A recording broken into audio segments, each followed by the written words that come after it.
I thought we withstood a poor shooting night, a poor turnover night, and Steve's been terrific for us. And he got in major foul trouble, and then he sprained his ankle.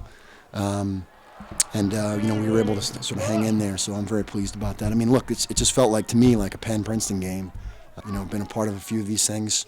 Just felt like they were doing all kinds of stuff, whatever it took, and we were trying to do the same. And I thought it was, other than that run, it was enjoyable game. We lost shooters. They shoot the ball well.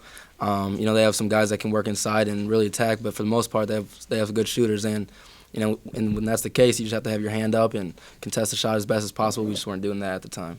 It's really hard to come back and win, but that one had all the marks of a team that was going to make, it was swinging really heavily their way. And I really feel like Devin's shot just like broke the ice for us. And then we were able to get one stop, and then that three in the corner was huge. Once it was 44-44, just buckle down on defense, get stops, run the shooters off the line. We've been there before. We rep it in practice situations, so when it was tied, we just said play, make some shots. The shots weren't falling, and then just get defensive stops. I think we just did a great job as a team when they made that run, and I think we have that type of fortitude to stick with everything. Put yourself in the best position to win every single game, but I do think that once we get into late February, early March, there'll be some more interesting storylines, just based on the fact for seedings and stuff. But right now, look, like we'll talk about that a lot when we get there. A quiet, close to being a double-double.